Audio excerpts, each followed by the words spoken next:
Hello, स्वागत है आपका मेरे चैनल पर। सबसे पहले चैनल को सब्सक्राइब कर दें। कहानी शुरू करते हैं। मेरा नाम भावना है। मैं मीडियम वर्ग परिवार की रहने वाली लड़की हूँ। मेरे भी हर लड़की की तरह शादी को लेकर बहुत सारे सपने थे। मेरे घर में 2 बड़े भाई और एक बड़ी बहन थी और मैं सबसे छोटी थी। मेरी दीदी की शादी हो गई थी। अब घर में मेरी ही शादी के चर्चे होते थे। यह सुनकर मैं मन ही मन बहुत खुश होती। जैसे मैं खुशबू दीदी और उसके पति अमित को देखती थी, मैं अपने लिए भी ऐसे ही किसी जीवन साथी के बारे में सोचा करती थी। क्योंकि खुशबू और अमित दोनों में एज डिफरेंस भी ज़्यादा नहीं था। अमित खुशबू से प्यार भी बहुत करता था, उसकी हर बात मानता था। जैसा एक लड़की को पति चाहिए वैसा ही अमित था। ये सब देखकर मैं बहुत खुश होती। मेरे पिताजी ने बहुत जगह मेरा रिश्ता देखा और शादी के लिए बात चलाई, पर कहीं बात नहीं बनी। मेरे पिताजी चाहते थे कि मेरे भाइयों की शादी के पहले मेरी शादी की जाए, इसलिए मेरी शादी जल्द से जल्द करना चाहते थे। एक दिन उनके पास एक रिश्ता आया, पर वे उसके लिए माने नहीं।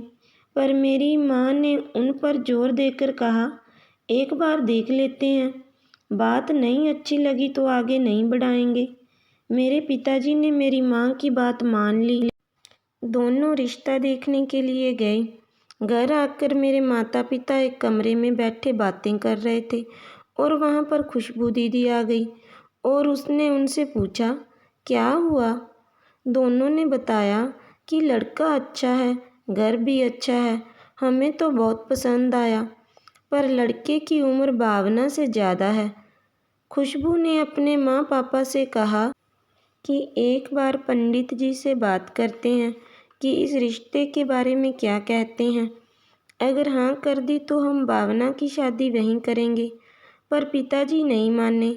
तो खुशबू ने समझाया कि हम कितनी जगह रिश्ता देख चुके हैं, पर भावना के लिए कहीं भी अच्छा रिश्ता नहीं मिला। तो हो सकता है कि उसकी किस्मत में यही लिखा हो, इसलिए एक बार पंडित जी से बात कर लेते हैं। मेरे पापा मान गए और उन्होंने लड़के की और मेरी कुंडली मिलाई। कुंडली के हिसाब से यह रिश्ता सही लग रहा था, लेकिन रिश्ते के लिए अभी तक मुझे किसी ने कुछ नहीं बताया था, क्योंकि उन सभी को मालूम था कि मैंने अपनी शादी के लिए बहुत सुंदर सपने सजाए हैं। अगर मुझे पता चलेगा कि मेरा होने वाला जीवन साथी मुझसे उम्र में 13 साल बड़ा है, तो मैं रिश्ते के लिए हाँ नहीं करूँगी। सभी ने यह बात मुझसे छुपा कर रखी, इसलिए मेरे मम्मी पापा ने मुझे जो बताया उस हिसाब से मैंने लड़के वालों को घर बुलाने के लिए हाँ कर दी। मैंने यही सोचा था मम्मी पापा जो करेंगे सही करेंगे, इसलिए मैंने भी मम्मी पापा से ये नहीं पूछा लड़का कौन है, क्या करता है, कैसा है।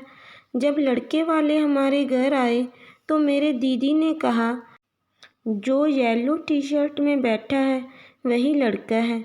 मैंने एक नज़र लड़के को देखा और रिश्ते को हाँ कर दी, पर बाद में पता चला कि वह लड़का नहीं, वह तो लड़के का छोटा भाई है। यह सोचकर मुझे मन ही मन अपने ऊपर बहुत हंसी आई कि मैंने ध्यान ही नहीं दिया कि उसके आसपास कौन है। मेरी नज़र तो सिर्फ लड़के पर ही गई जिसे दीदी ने देखने को कहा था। इस बात को मैंने ज़्यादा ध्यान में न रखकर रिश्ते के लिए हाँ बोल दी। 2 महीने के अंदर दोनों की शादी हो गई। शादी के समय जब मैंने होने वाले जीवन साथी को देखा तो मेरे मन को बहुत निराशा हुई, क्योंकि मैंने अपने जीवन साथी की जैसी कल्पना की थी, आदित्य बिल्कुल उसके विपरीत था। मैं मन ही मन बहुत दुखी हुई, लेकिन किसी से कुछ नहीं कहा। शादी के बाद नई घर में आई और उसे संभालने लगी। कम उम्र की होने के कारण मेरे अंदर बहुत ही नासमझी भरी हुई थी। जितनी मैं चंचल और खुशमिजाज रहने वाली थी, आदित्य उतना ही शांत स्वभाव का था। धीरे धीरे ऐसे ही समय बीतता गया और हम एक साथ रहने लगे। मैंने अपने स्कूल और कॉलेज के दिनों में देखा था कि प्यार के लिए लोग अपने चाहने वालों को कार्ड्स देते हैं, गिफ्ट देते हैं और अपने प्यार का इजहार करते हैं। लेकिन आदित्य ने वैसा कुछ भी कभी भी नहीं किया, जिसके कारण मैं दुखी होती और आदित्य से शिकायत करती, पर आदित्य उसे हंसी में टाल देता। ऐसा नहीं था कि आदित्य मुझसे प्यार नहीं करता था, पर मैंने तो जैसा औरों को देखा था वही चाहती थी। पर जब ऐसा नहीं होता तो मेरा मन उदास हो जाता और मैं सोचती, अगर आदित्य मेरी उम्र का होता तो ज़रूर समझता। समय अपनी रफ्तार से बढ़ रहा था।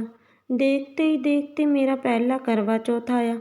मैंने इस व्रत के बारे में सबसे बहुत सुन रखा था, इसलिए मैंने भी यह व्रत रखा।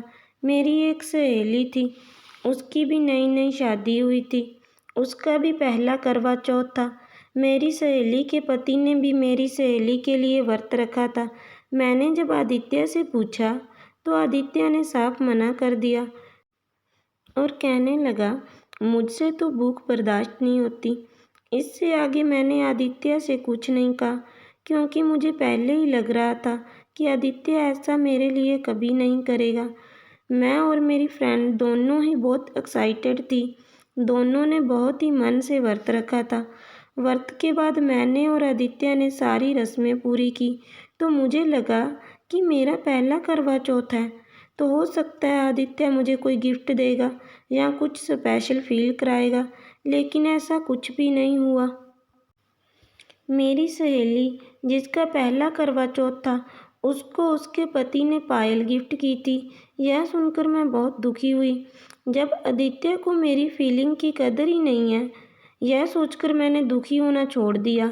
अब तो जो होता मैं उसे ठीक मानकर जी रही थी। आदित्य मेरे लिए कभी कोई कमी नहीं रहने देता, जो भी ज़रूरत होती सब पूरी कर देता। लेकिन मेरे मन में उसके बिहेवियर को लेकर जो बात बैठ गई थी, वह दूर ही नहीं हो पा रही थी। इसी कारण मुझे आदित्य का प्यार भी दिखाई नहीं देता था। कभी कभी मैं आदित्य को ताना भी मार देती, लेकिन वह चुप रहता। दोनों ही अपनी अपनी उलझनों में हम जिंदगी जी रहे थे। समय भी अपनी रफ्तार से गुजर रहा था। फिर दोनों की जिंदगी में एक नया मोड़ आया। हमारे घर बेटे के रूप में एक नन्हा मेहमान आया। आदित्य ने सोचा, अब तो भावना मेरी फीलिंग की कदर करेगी, क्योंकि वह एक बहुत अच्छा पिता था, जो हमेशा अपने बच्चे की हर ज़रूरत का ख्याल सबसे पहले रखता था।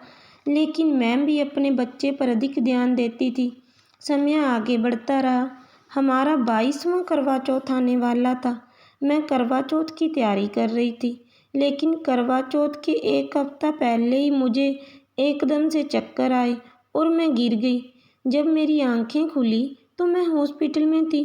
मैंने उठने की कोशिश की, लेकिन शरीर ने मेरा साथ नहीं दिया। मेरी केवल आंखें इधर उधर देख रही थी। मेरे पास आदित्य आया। मैंने उससे कुछ पूछना चाहा, लेकिन उसने मुझे चुप रहने को कहा। मेरे सवालों को समझते हुए उसने कहा, तुम हॉस्पिटल में हो और आराम करो।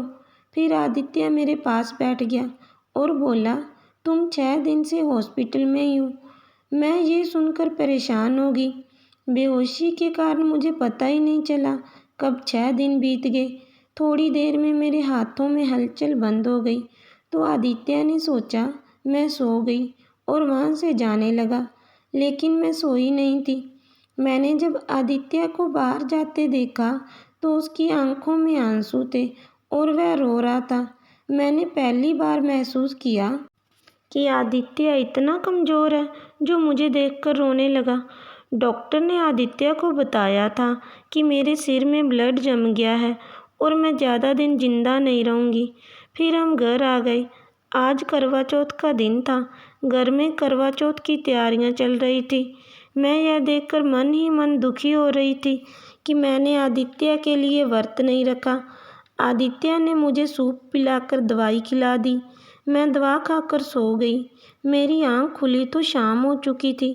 सब अपनी अपनी तैयारियों में लगे थे। वहीं मैं एक तरफ व्हीलचेयर पर बैठी यह सब देख रही थी। सब अपनी पूजा करने छत पर जा रहे थे तो आदित्य भी आया और मुझे लेकर छत पर चला गया। कहा, चलो चांद आया है, पूजा का समय हो गया। मुझे छत पर ले जाकर एक तरफ बिठा दिया जहाँ सभी पूजा कर रहे थे। मैं यह देखकर बहुत दुखी हो रही थी कि पूजा खत्म होने के बाद आदित्य मेरे पास आया और बोला, चलो पूजा कर लो। तो मैंने कहा, मैंने तो व्रत ही नहीं रखा। तो आदित्य ने कहा, पूजा मैं करूँगा, तुम मुझे पानी पिला देना। यह सुनकर मेरी आंखों में आंसू आ गए और मुझे समझ नहीं आ रहा था कि मैं क्या कहूँ। यह देखकर आदित्य ने कहा, तुम व्रत नहीं रख सकती थी तो क्या हुआ, मैंने तुम्हारे लिए आज व्रत रखा है क्योंकि मैं तुम्हें खोना नहीं चाहता, सिर्फ इसलिए। यह सुनकर मुझे बहुत बुरा लगा कि मैंने कभी आदित्य के प्यार को समझा ही नहीं, उसकी तरह सोचने की कोशिश ही नहीं की। आदित्य ने चांद देखा और मुझे पानी पिलाने को कहा, पर मेरे तो हाथ ही जैसे रुक गए क्योंकि यह सब देखकर मैं खुश भी थी और दुखी भी, क्योंकि जो मेरे पास था उस पर मैंने कभी ध्यान ही नहीं दिया और जो मेरे पास नहीं था उसके लिए मैं ज़िंदगी भर दूसरों को दोष देती रही और अपनी किस्मत पर रोती रही। अब मैं आदित्य के प्यार को समझ चुकी थी और हम दोनों खुशी खुशी रहने लगे। आप भी बताइए, आपको ये भारती दुबे की रचना कैसी लगी।